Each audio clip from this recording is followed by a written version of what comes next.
Welcome back to another episode of Infidelity Tales Lab. We're thankful for your continued viewership. Before we begin, tell us, where in the world are you watching from? We love knowing our global reach. Now, let's dive into today's story. Chapter 1, Forgotten Milestone. Dominic Reeves stared at the empty living room, decorated with half-hearted streamers and a store-bought cake with Happy 40th written in blue icing. 6 chairs sat empty around the dining table, each place setting meticulously arranged that morning while his family was supposedly running errands.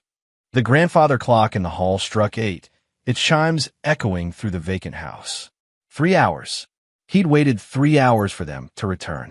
Dominic pulled out his phone, scrolling through unanswered texts to his wife, Allison, and their 2 children, 19-year-old Cassandra and 16-year-old Preston. "Where are you guys? The food's getting cold. Is everything okay? Please call me." He'd even called his sister-in-law, Bethany, who answered with obvious discomfort before claiming she had no idea where they might be. The lie was so transparent Dominic almost laughed. 2 decades ago, Dominic had been a struggling contractor with ambitious dreams. Now he was the founder and CEO of Reeve Construction, a multi-million-dollar commercial development company that had built half the shopping centers in the county. Despite his demanding schedule, he never missed a single birthday, anniversary, or school event. Family had always come first, until now, apparently. His phone buzzed. A text from Preston. "Sorry, Dad. Mom said we're running late. Be home soon." More lies. Dominic had installed a tracking app on Preston's phone months ago after catching him sneaking out to parties. According to the app, his son was currently at the Harbor View Hotel, a luxury resort 20 miles away. Dominic poured himself 3 fingers of bourbon and opened Instagram. He hadn't checked social media all day, too busy preparing for a celebration that would never happen.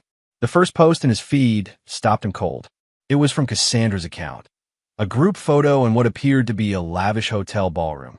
His daughter, son, wife, and at least 30 other people, friends, extended family, and several of his business associates, all dressed in formal attire, raising champagne glasses around an elaborate 3-tiered cake. The caption read, "Mom's 37th birthday bash. Hashtag best night ever." Dominic zoomed in. Behind Allison stood Theo Bradford, his wife's tennis instructor, standing much too close, his hand resting possessively on the small of her back. As Dominic scrolled through more photos, the pieces fell into place. His wife's sudden interest in tennis 6 months ago. The late-night strategy sessions with her new business partner. The mysterious weekend conferences. The gradual emotional distance. His phone buzzed again with a notification from Venmo. A request from Cassandra Reeves, $1,800. The description read, "Mom's 37th birthday, your share." No apology. No explanation. Just a bill. Dominic stared at his phone, a cold rage crystallizing in his chest. 20 years of marriage. 2 children he'd raised and loved. A life built from nothing through backbreaking work and sacrifice. And this was what it amounted to. He finished his bourbon in one burning swallow and opened his laptop. First, he transferred half the money from their joint accounts to a new account under only his name. Then he called a locksmith. By midnight, when his family finally returned home, laughing until they saw his car in the driveway, the locks had been changed, the security codes reset, and Dominic was just getting started. "Dad," Preston called through the door. "We can't get in. Dad's probably asleep," he heard Allison say. "Use your key." "I am. It's not working." Dominic sent Cassandra a Venmo payment of exactly $1 with a single word in the description. "Congratulations." Then he turned off his phone, closed his eyes, and began a plan. Chapter 2, Paper Trail. The following morning, Dominic sat in the office of Valerie Ortiz, the best divorce attorney in the state. Her reputation for ruthlessness had earned her the nickname the Executioner among the legal community. "They spent the night at the Bradford residence," said Dominic, sliding a folder across the desk. "My wife and children. After I changed the locks." Valerie opened the folder, examining the photos inside. Images captured by the private investigator Dominic had hired 3 months ago when his suspicions about Allison first arose. "You've been planning this for some time," Valerie observed. "I wanted to be wrong," Dominic replied. I gave her every opportunity to come clean. Instead, she escalated. The photos showed Allison and Theo in various compromising positions over the past months. Lunch dates, clandestine meetings in hotel lobbies, a passionate kiss in the parking garage of her office building. The most damning evidence is financial, Dominic continued. She's been siphoning money from our joint accounts for months. Small amounts at first, then larger transfers. Over $200,000 in total. Valerie raised an eyebrow. To Mr. Bradford? To a shell company he created 6 months ago. Ostensibly a wellness retreat business they were launching together. Dominic's laugh was hollow. The only service they provided was to each other. And your children? Cassandra knows everything. She's been helping her mother cover her tracks, probably in exchange for financial support. Preston, I'm not sure how much he understands. Valerie reviewed the documents methodically. Your wife organized this birthday party at the Harborview? That must have cost $64,000, Dominic finished. She invited 48 guests, charged them each $1,800, then pocketed the difference. The actual cost per person was around $750. So she profited from her own birthday party, while excluding me from it entirely. Dominic leaned forward. I want everything, Valerie. The house, the business, full custody of Preston. And I want Allison and Theo to pay for every lie they've told. Legally, we can. I'm not just talking about legal remedies. Dominic's eyes were cold. I built my life from nothing. I can rebuild again if necessary. But I will not let them walk away unscathed. Valerie studied him carefully. There are lines we cannot cross, Mr. Reeves. I understand. Dominic stood. Please prepare the divorce papers immediately. I'll handle the rest. As he left the office, his phone buzzed with a text from Allison. We need to talk. Where are you staying? He didn't respond. Instead, he called his most trusted employee, Luis Mendoza. I need information on Theo Bradford, he said without preamble. Everything you can find. Tax records, property holdings, business dealings. Legal or otherwise. Consider it done, Luis replied. And your family? I don't have a family anymore. Dominic ended the call and headed to his next appointment with the bank manager who had approved Allison's home equity line of credit without Dominic's knowledge. By evening, Dominic had frozen every account Allison had access to, removed her as an authorized user on all credit cards, and instructed his company's payroll department to redirect his salary to his new private account. When he checked into the Four Seasons under a false name that night, he had one more call to make. Solomon, he greeted his old college roommate, now a cybersecurity expert. I need a favor that you can never tell anyone about. Chapter 3, Ghost Protocol. 2 days later, Dominic sat in a nondescript rental car outside Bradford Tennis Academy, watching his wife arrive for her lesson. From his vantage point in the parking lot, he could see Theo greeting her with a kiss that lingered far too long for instructor and student. His phone buzzed with an incoming call from Preston. Dad, where are you? Mom's freaking out. She says you've emptied the accounts. Not emptied. Secured. Dominic corrected. How are you doing, son? I'm scared. Cassandra's saying you've lost your mind. Mom's been crying all day. Preston's voice cracked. What's going on? Ask your mother about her tennis instructor, Dominic said evenly. Ask her why she threw a $60,000 birthday party without inviting her husband. Ask your sister why she thought it was appropriate to bill me for it afterward. Silence hung on the line. I didn't know about the party until that night. Preston finally said, his voice small. Mom said you were away on business. When I saw you weren't there, I tried to call, but Cassandra took my phone. A pang of sympathy pierced Dominic's armor. I'm sorry you're caught in the middle of this, Preston. Can I see you? Please. Not yet. Things need to play out first. Mom went to the police this morning, Preston blurted. She reported you as a missing person. Said she's afraid you might hurt yourself. Dominic nearly laughed. Did she mention that she's been having an affair? That she locked me out of my own house? She told the police you've been acting erratic for months. That you've been paranoid, accusing her of things. Preston hesitated. They seemed concerned. So that was her play. Paint him as unstable. Build a narrative that he was having some kind of breakdown. Preston, listen carefully. I'm perfectly fine. I'm thinking more clearly than I have in months. But your mother is trying to get ahead of the story. What story? The one where she's been cheating on me with Theo Bradford for at least 6 months. The one where she's stolen hundreds of thousands of dollars from our family. The one where your sister has become her accomplice. Another silence. I saw some texts on Mom's phone. Preston admitted finally. Between her and Mr. Bradford. They were not about tennis. Keep this conversation between us, Dominic instructed. For now, just go along with whatever they say. Act normal. Can you do that? Yeah. Preston agreed quietly. Are you coming home soon? Not to that house. But I promise we'll see each other soon. Dominic ended the call as a police cruiser pulled into his driveway across town, visible on the home security app on his tablet. Right on schedule. He watched through the home's exterior cameras as 2 officers approached the front door.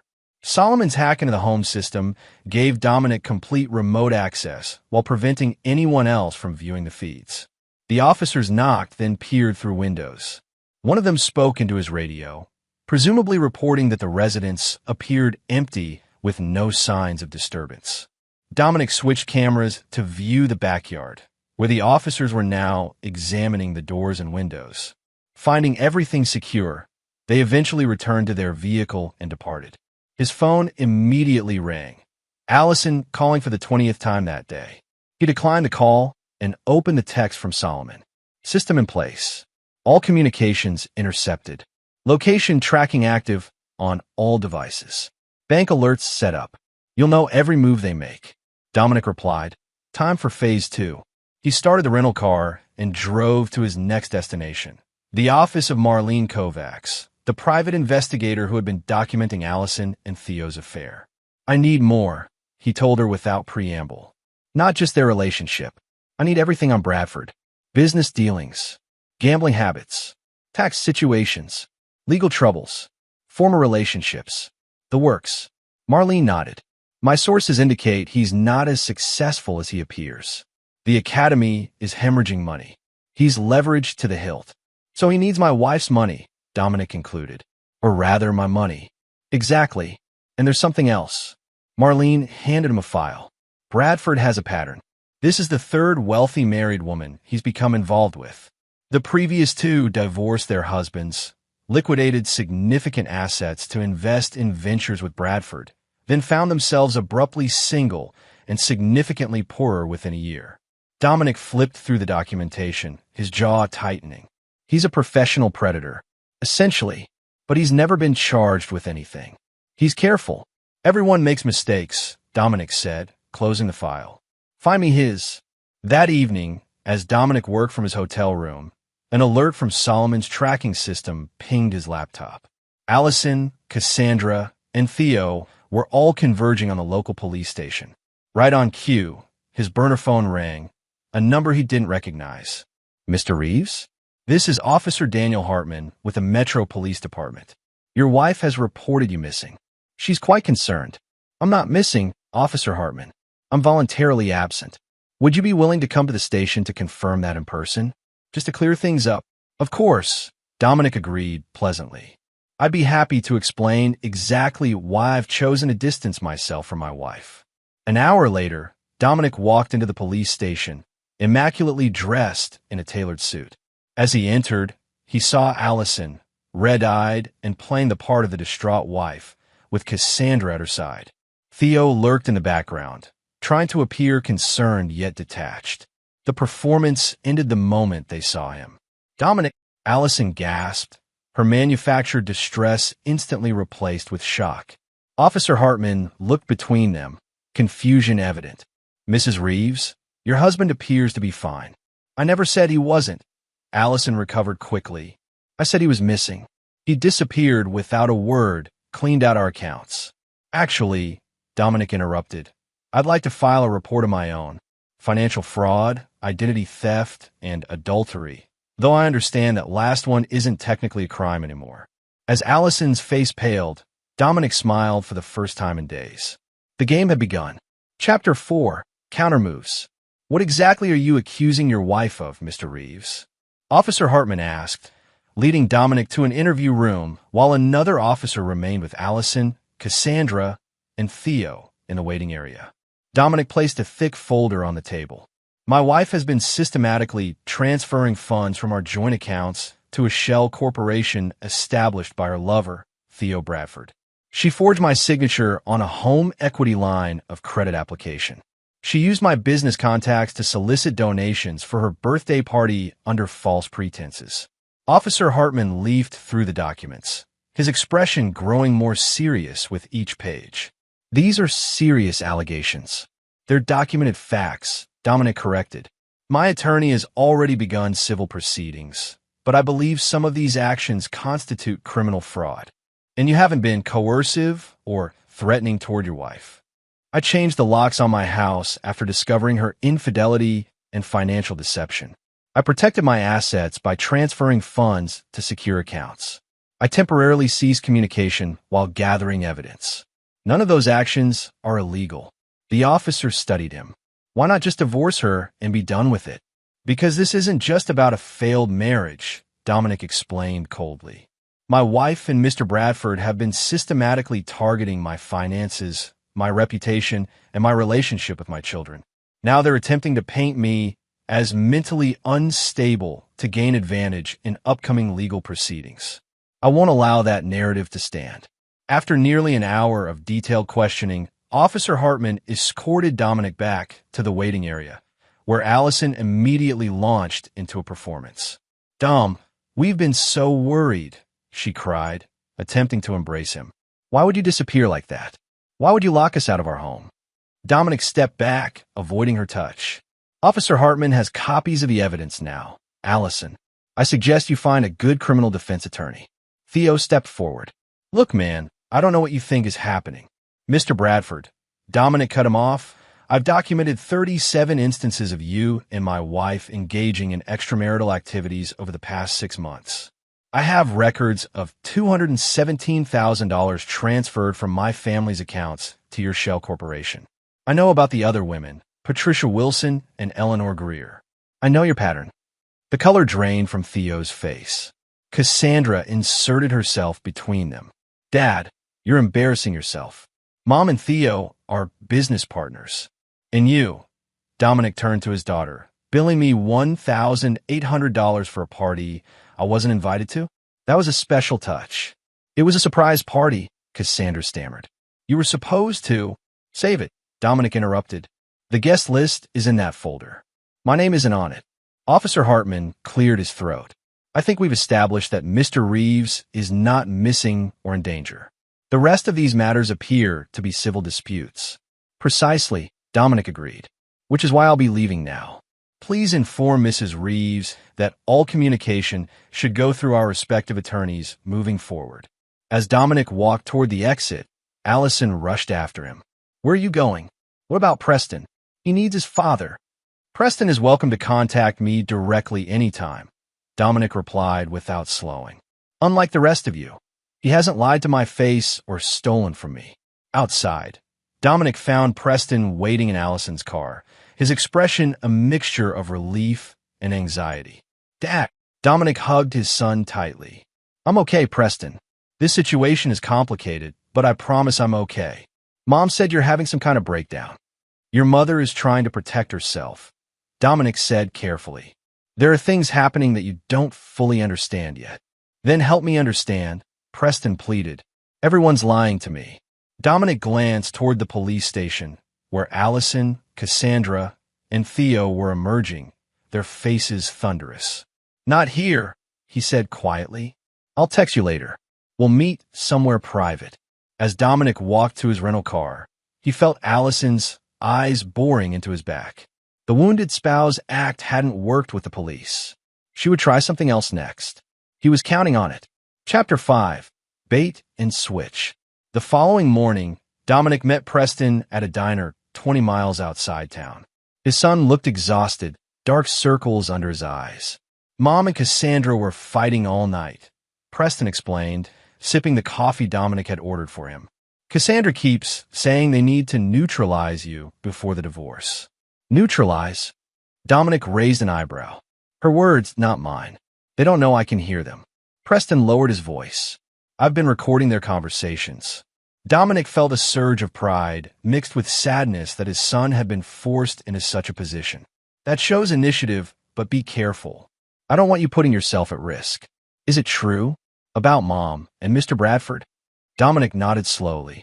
I'm afraid so. And the money? Also true. They've been planning this for months, possibly longer. Preston stared into his coffee. What about Cassandra? How long has she known? Based on text messages Solomon recovered, at least 4 months. She was promised a condo in Malibu and tuition for graduate school in exchange for her cooperation. She sold you out for a condo? Preston looked horrified. People rationalize betrayal in many ways, Dominic said gently.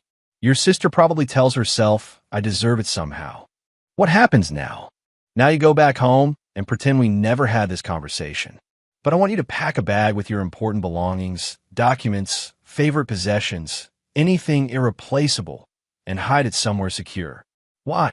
Because things are going to get worse before they get better, Dominic explained. And I need to know you're prepared. After Preston left, Dominic called Luis. It's confirmed, Luis reported. Bradford has approached 3 of your major clients, claiming you're having personal issues that might impact upcoming projects. He's offering to connect them with more stable contractors. Perfect, Dominic said. Proceed with the next phase. By noon, Dominic had met with each of those clients personally, explaining that a family situation was being weaponized against him by a competitor. He provided documentation of Bradford's financial difficulties and pattern of targeting wealthy married women. All 3 clients not only recommitted to Reeves Construction, but agreed to feed Bradford false information about their supposed concerns with Dominic's stability.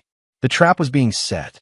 That afternoon, Dominic received a text from Solomon, A&T accessing financial records, looking for hidden accounts. They wouldn't find any. The money Dominic had secured was now flowing through a complex network of temporary holding companies established years ago as a contingency plan. Dominic had always believed in preparing for worst-case scenarios, a habit developed during his impoverished childhood when his own father had abandoned the family, leaving them destitute.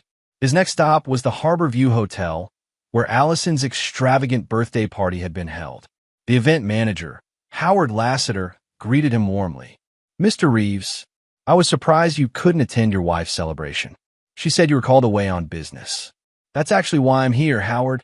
I recently discovered some irregularities in the billing for that event. Howard frowned. Everything was paid in full. Mrs. Reeves handled it personally. I'm sure she did. Would you mind sharing the actual cost of the event? For my records.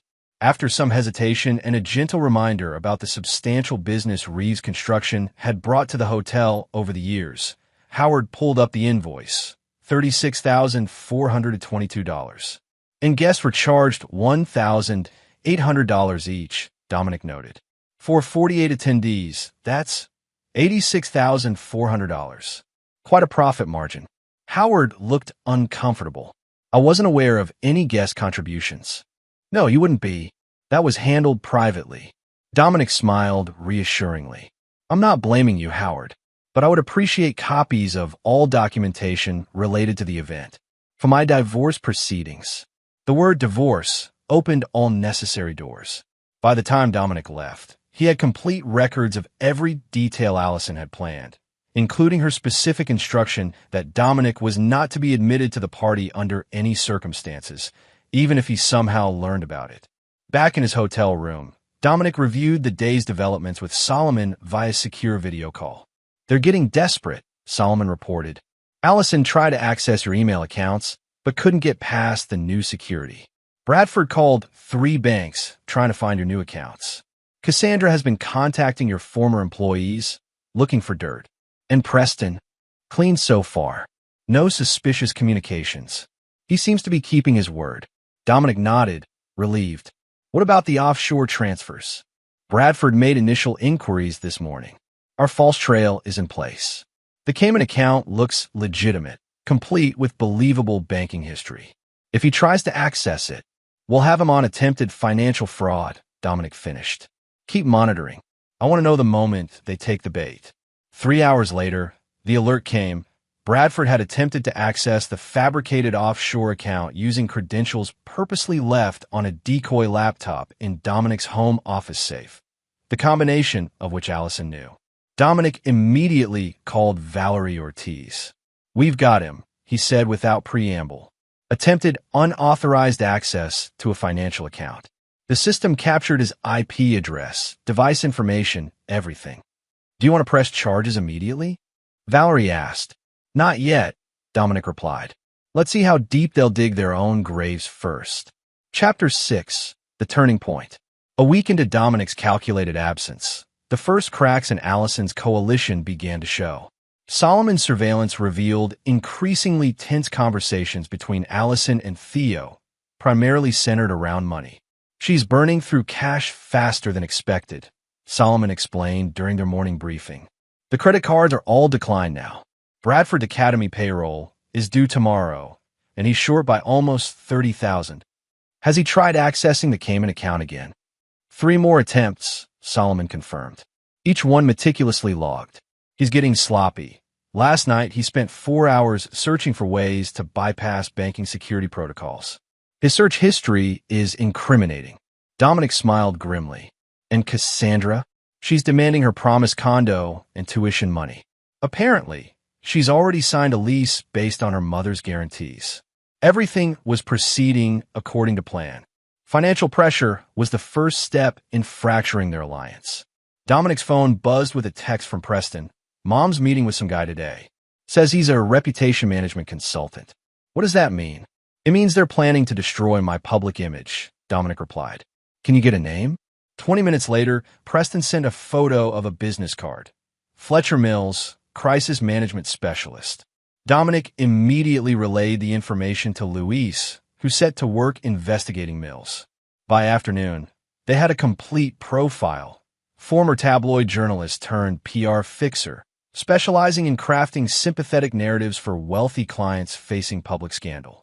His usual approach is to place strategic stories with former media colleagues, Luis reported, painting clients as victims while subtly undermining their opponents. "Perfect," Dominic murmured. "Have Marlene approach him." Same cover story we discussed. That evening, Marlene Kovacs met Fletcher Mills at an upscale bar across town, posing as a wealth management advisor concerned about a client being manipulated by an unscrupulous contractor named Dominic Reeves. The seeds of doubt were planted. Meanwhile, Dominic arranged to meet with several of Allison's closest friends, women who had attended the birthday party and received the subsequent Venmo requests. He approached each meeting with calculated vulnerability, expressing confusion and hurt rather than anger. "I just want to understand what happened," he told Jennifer Palmer, Allison's maid of honor from their wedding. "One day, I'm planning my 40th birthday. The next, I discover my wife is celebrating without me and charging our friends for the privilege." Jennifer shifted uncomfortably. "Allison said the party was her idea, but that you approved everything. She said you were handling the finances. Did you think it was strange that I wasn't there? She told us you had an emergency project crisis, that you were devastated to miss it." Dominic nodded thoughtfully. "And the $1,800 charge? Did that seem reasonable for a birthday dinner?" Jennifer hesitated. "It seemed high, but Allison said it included a charitable donation to that wellness retreat she's launching with her tennis coach." "Interesting." Dominic slid across his phone, showing Jennifer the actual hotel invoice. The real cost was about $750 per person. As Jennifer's expression shifted from confusion to dawning comprehension, Dominic knew he had another ally. By week's end, he had spoken with 12 of Allison's closest friends, systematically dismantling her social support network with nothing but documented facts and gentle questions. The isolation strategy was working. On day 10 of his strategic absence, Dominic received an urgent call from Preston. "Dad, they're planning something big. Mr. Bradford's moving into our house tonight. Mom says they're accelerating their timeline because of your aggressive tactics. They're meeting with some doctor tomorrow morning." "What kind of doctor?" Dominic asked, already suspecting the answer. "A psychiatrist. I heard Mom practicing what she's going to say. She's going to claim you've been abusive and paranoid for years, that you're having some kind of breakdown. Trying to build a case for an involuntary psychiatric hold," Dominic concluded. "Bold move. What do we do?" "We? Nothing. You maintain your cover. I'll handle this." Dominic paused. "Actually, there's something you can do." Make sure you're present for that meeting if possible. Record everything. I will, Preston promised. Dad, be careful. After ending the call, Dominic immediately contacted Valerie. They're escalating to psychiatric claims, he informed her. I need preemptive measures. Already in motion, Valerie assured him. I've filed for emergency hearing regarding the financial fraud. Judge Wentworth is sympathetic. He's experienced similar tactics in his own divorce. More importantly, I've arranged for you to meet with Dr. Eleanor Chin tomorrow morning. She's a respected forensic psychiatrist who can evaluate you and document your mental stability. Excellent, Dominic approved. And the financial trap? Bradford accessed the fake Cayman account 4 more times today, each attempt more aggressive than the last. He's trying to transfer funds now, not just view balances. We have everything documented. Perfect timing, Dominic said. Prepare the injunction papers. We move tomorrow. That night, as Dominic finalized details with his team, he received an unexpected video call request from Cassandra. After a moment's hesitation, he accepted. His daughter's face appeared, tear-streaked and desperate.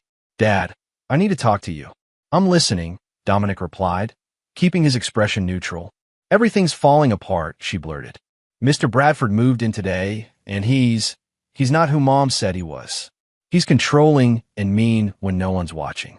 He called me a spoiled brat when I asked about my condo money. The money that was promised to you for betraying your father? Dominic asked calmly. Cassandra flinched. I didn't see it that way at first. Mom said you were financially abusive, that you controlled everything, that this was her only chance for independence. And now I don't know what to believe, she admitted. But Bradford threatened Preston tonight when Preston questioned why he was using your office. Actually grabbed him by the shirt. Dominic's expression hardened. Is Preston okay? He's locked in his room. Bradford took his phone. Cassandra wiped her eyes. Dad, I'm scared. Mom's not acting like herself. She's letting Bradford make all the decisions. Why are you telling me this, Cassandra? What do you want from me? She hesitated. I want out. I was wrong. I'm sorry. Dominic studied his daughter's face, looking for signs of deception. Your mother and Bradford are meeting with a psychiatrist tomorrow to build a case against me. Did you know about that? Cassandra nodded miserably. It was Bradford's idea. He said it was the fastest way to get control of everything.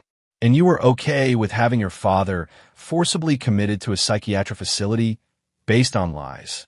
No, I didn't think it would go that far. She looked away. I just wanted Mom to be happy. And I wanted the condo, the tuition money. Yes, she whispered. It was stupid and selfish. I see that now. Dominic sighed. If you truly want to make amends, I need something from you. Anything. Evidence. I need you to record Bradford admitting to his financial motivations. I need documentation of his plans regarding me. Can you do that? Cassandra nodded determinedly. Already started. After what happened with Preston, I installed a recording app on my phone. I have Bradford saying they need to neutralize you before you destroy everything. For the first time in days, Dominic felt a glimmer of hope for his daughter. Send everything to this email, he instructed, typing an address into the chat function. Then pack a bag, essentials only. Be ready to leave at a moment's notice. What are you going to do? End this, Dominic replied. Once and for all. Chapter 7. Spring the Trap. Dominic arrived at the courthouse at 8:30 a.m., immaculately dressed and flanked by Valerie Ortiz and Dr. Eleanor Chun, the forensic psychiatrist who had evaluated him that morning. Your mental status is entirely stable, Dr. Chun had concluded. You're understandably distressed by the betrayal you've experienced, but your thinking remains logical and your actions proportionate to the situation. Judge Leonard Wentworth, a stern man in his 60s, had agreed to hear Dominic's emergency petition regarding the financial fraud and potential psychiatric manipulation before Allison could implement her own strategy. At precisely 9 a.m., the bailiff called the case. As planned, neither Allison, Bradford, nor their attorney knew about this hearing. A legal maneuver Valerie had orchestrated through her connections with the court clerk. Your Honor, Valerie began. We're seeking emergency injunctive relief on behalf of Mr. Dominic Reeves, who has documented evidence of systematic financial fraud perpetrated by his wife, Allison Reeves, and her paramour, Theodore Bradford. Judge Wentworth reviewed the documentation carefully. These are serious allegations. Counselor, why the emergency filing without notice to opposing parties? Because as we speak, Mrs. Reeves and Mr. Bradford are meeting with a psychiatrist to fabricate claims of mental instability against my client, a transparent attempt to gain control of his assets and prevent him from defending himself against their fraud. Dominic presented evidence methodically. Bank statements showing unauthorized transfers, the fake Cayman account access logs with Bradford's digital fingerprints all over them, recordings Cassandra had provided of Bradford discussing their need to lock Dominic up before he could ruin everything. Dr. Chin testified to Dominic's mental stability and the disturbing pattern of gaslighting evident in the recorded conversations. By 10:30 a.m., Judge Wentworth had seen enough. I'm granting the emergency injunction, he declared.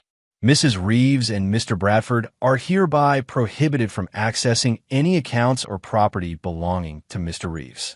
Furthermore, I'm issuing a restraining order preventing them from making any public or private claims regarding Mr. Reeves' mental health without evaluation by a court-appointed psychiatrist. As they exited the courtroom, Dominic received a text from Preston. They just left the doctor's office. Bradford's talking about going to the police this afternoon. Mom looks scared. Phase 2, Dominic told Valerie, who immediately made a call. 30 minutes later, as Allison and Bradford returned to the Reeves residence, they were met by 2 police officers and a court officer serving the emergency injunction and restraining order. From his position across the street, Dominic watched through binoculars as Bradford's face contorted with rage. Even from this distance, he could see the man gesturing wildly, shouting at the officers while Allison seemed to shrink beside him. His phone buzzed, Cassandra calling. Bradford's losing it, she reported, her voice a hushed whisper. He's screaming at Mom, saying she ruined everything by not acting faster. The police are still here. Where are you? Dominic asked. Upstairs bathroom. Preston's with me. Bradford shoved him when Preston tried to talk to the officers. He put his hands on Preston again. Dominic's voice went dangerously quiet. Yes, not hard, but definitely aggressive. Stay where you are. Lock the door. Dominic ended the call and dialed Officer Hartman directly. My son just reported that Theodore Bradford physically assaulted him in my residence, he said without preamble. My daughter witnessed it. They're currently hiding in an upstairs bathroom. Within minutes, additional police units arrived at the house. Dominic watched as Bradford was separated from Allison and questioned intensively. When one officer went upstairs, presumably to speak with Preston and Cassandra, Dominic knew it was time to make his move. He walked calmly across the street, approaching his home for the first time in almost 2 weeks. As he neared, Officer Hartman spotted him and moved to intercept. Mr. Reeves, this is an active police matter. I need you to. That's my son who was assaulted, Dominic said firmly. I'm going to see him now. Before Hartman could object, Preston burst from the front door. Dad! Dominic embraced his son, checking him over for injuries. Are you okay? I'm fine, Preston assured him. Bradford just pushed me. The cops are taking my statement. Cassandra appeared next, her expression a mixture of relief and shame as she approached her father. Dad, I'm so sorry. For everything. Dominic's expression remained neutral. We'll discuss your role in all this later. Right now, I need you both to pack essential belongings. You're not staying here tonight. Allison chose that moment to emerge from the house, her carefully applied makeup streaked with tears. Dominic, thank God you're here. Theo's been arrested. This is all a terrible misunderstanding. Save it, Allison. Dominic cut her off coldly. The children are coming with me. The court has granted me temporary custody pending investigation of the fraud allegations. What fraud allegations? What are you talking about? She looked genuinely confused, which confirmed Dominic's suspicion that Bradford had kept her in the dark about some of his more aggressive financial maneuvers. The $60,000 you and Bradford stole from our friends at your birthday party, Dominic began. The $200,000 you transferred to his shell company. The home equity line of credit you forged my signature on. The offshore account he tried to hack into. He smiled thinly. That last one was a trap, by the way. There was never any money there, just digital breadcrumbs for him to follow right into a felony charge. Allison's face crumpled. I never meant for any of this to happen. Theo said it was all legal, that we were just securing assets before telling you about us. By throwing a birthday party I wasn't invited to? By having our daughter bill me for it afterward? By reporting me as a missing person when I withdrew from your betrayal? Those were Theo's ideas, she protested weakly. He said we needed leverage, and you went along with all of it, Dominic noted. Every lie, every manipulation, every betrayal. Officer Hartman approached. Mr. Reeves, we've arrested Mr. Bradford for attempted financial fraud and assault. We found multiple devices in his possession containing evidence of attempts to access your accounts. Mrs. Reeves is not under arrest at this time, but she's a person of interest in our investigation. Understood, Dominic nodded. My children will be staying with me tonight. Is there any legal reason they cannot leave with me now? No, sir. The emergency custody order covers that. Dominic turned to Preston and Cassandra. Get your things. We're leaving in 10 minutes. As his children went upstairs to pack, Dominic faced Allison one last time. 19 years, he said quietly. 19 years I gave you everything I had. I built a company from nothing so you could have the life you wanted. I worked 80-hour weeks so you could have your tennis lessons and spa days and charity luncheons. Dominic, please. And in return, you plotted against me. You stole from me. You turned our daughter against me. You planned to have me committed to a psychiatric facility so you could take everything I built. Tears streamed down Allison's face. I made a terrible mistake. We can fix this. No, Dominic said simply. We can't. There's nothing left to fix. As Preston and Cassandra returned with their bags, Dominic put an arm around each of them and led them toward his waiting car, leaving Allison alone on the front steps of the house she would soon lose. The first phase of his reckoning was complete. Chapter 8, Scorched Earth. The following weeks unfolded exactly as Dominic had planned. Bradford remained in custody, unable to make the substantial bail set by Judge Wentworth after prosecutors added charges of conspiracy to commit fraud, attempted extortion, and witness tampering based on his threatening messages to Cassandra. Allison, faced with impending financial ruin and potential criminal charges of her own, hired a desperate attorney who immediately sought a settlement conference. They're offering to drop all claims to your business and personal assets, Valerie reported during their strategy meeting. In exchange, they want the marital home, a one-time payment of $2 million, and for you to decline pressing criminal charges against Allison. Dominic leaned back in his chair. Counter with this. Allison gets nothing except her personal belongings and clothing. She signs a full confession detailing her role in the fraud scheme. In exchange, I'll write a letter to the prosecutor recommending leniency. She'll never agree to that, Valerie warned. She will when she realizes the alternative is prison, Dominic replied calmly.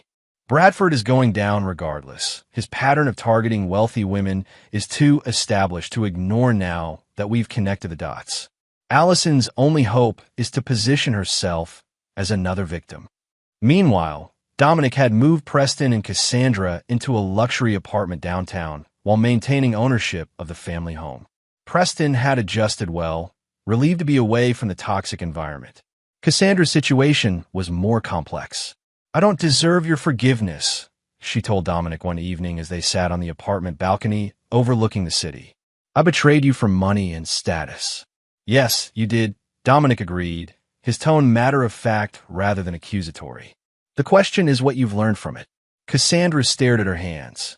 That loyalty matters more than material things. That people who offer quick riches in exchange for betrayal can't be trusted. That I threw away something precious for something worthless. Good lessons, Dominic nodded. Expensive ones, too.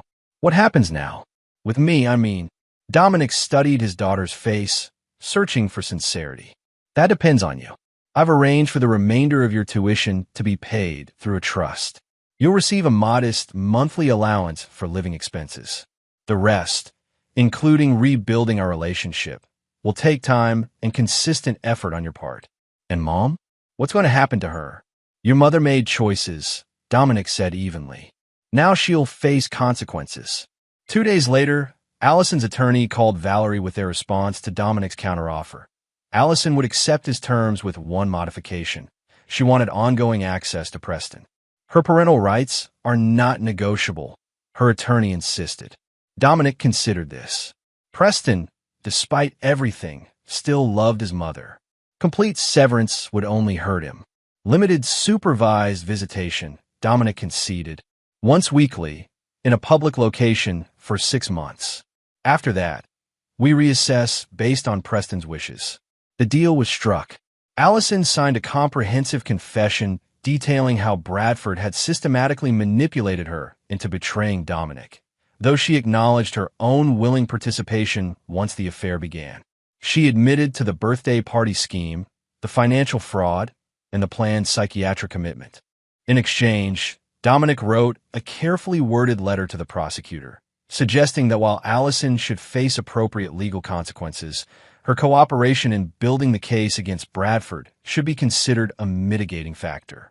The prosecutor ultimately charged Allison with misdemeanor fraud and placed her on probation for 3 years.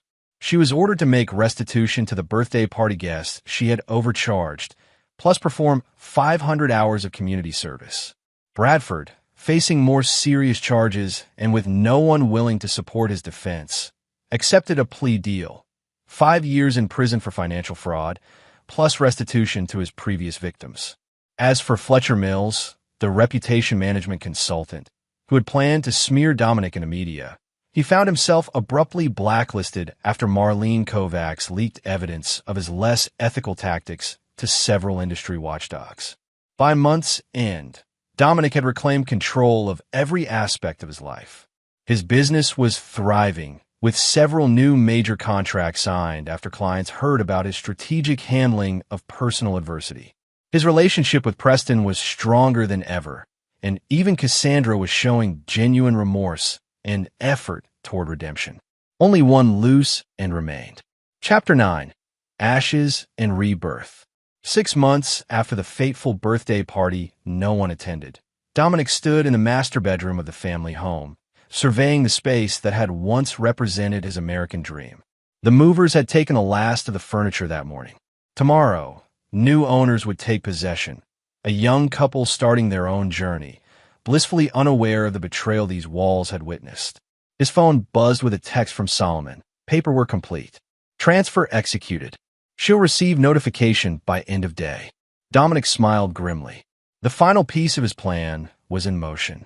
That afternoon, as he signed the closing documents at his attorney's office, Allison was receiving formal notice that the generous divorce settlement she thought she negotiated, a small apartment and modest monthly payments, had been contingent on strict behavioral requirements outlined in the fine print. Her recent actions, specifically attempting to contact Dominic's clients with disparaging claims and establishing a GoFundMe page portraying herself as a victim of financial abuse, had triggered the nullification clause. Effective immediately, all support payments ceased, and she had 30 days to vacate the apartment. Isn't that somewhat excessive? Valerie asked cautiously as Dominic explained the situation. Not at all, Dominic replied calmly. I gave her a clear path to a dignified new beginning. She chose instead to continue attacking me. Actions have consequences.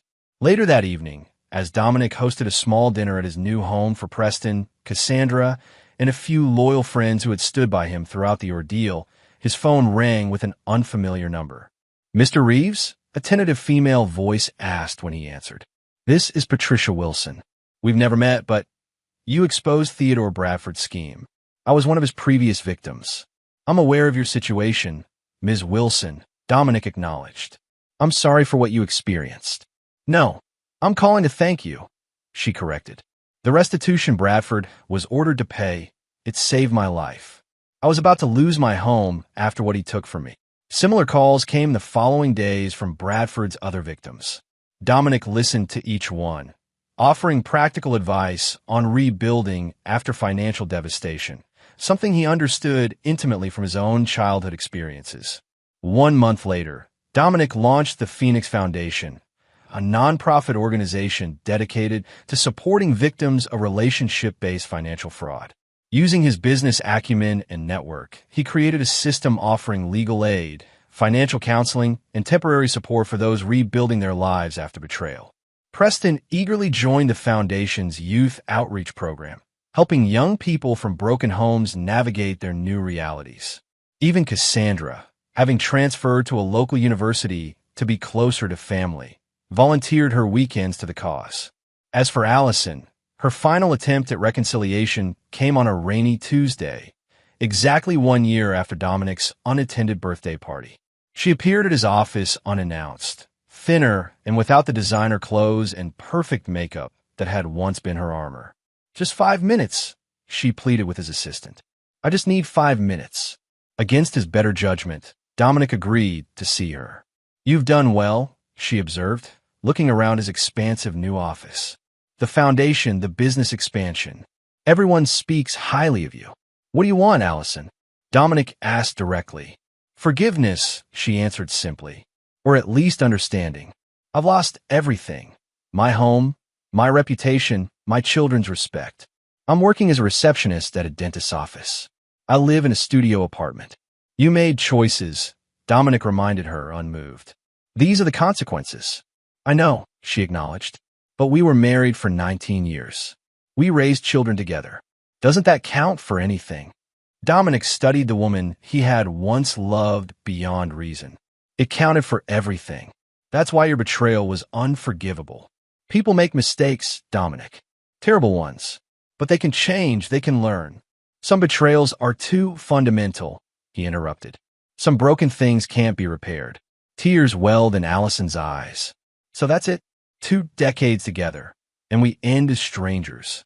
"We end as what you made us," Dominic corrected. A cautionary tale. After she left, Dominic stared out the window at the city skyline, feeling neither victory nor vindication, only a quiet certainty that he had protected what mattered: his dignity, his future, and his children's understanding of consequences. That evening, as he prepared dinner with Preston and Cassandra in their new home, watching his children laugh together for the first time in months, Dominic realized that while some fires destroy everything they touch, others, the right kind, purify and make way for new growth. The betrayal had cost him his marriage, his illusions, and his blind trust in others. But in their place, he had built something stronger, a life defined by his own terms, relationships based on earned trust rather than obligation, and a legacy that transformed personal pain into purpose. As Preston proposed a toast to new beginnings, Dominic raised his glass in agreement. Some endings,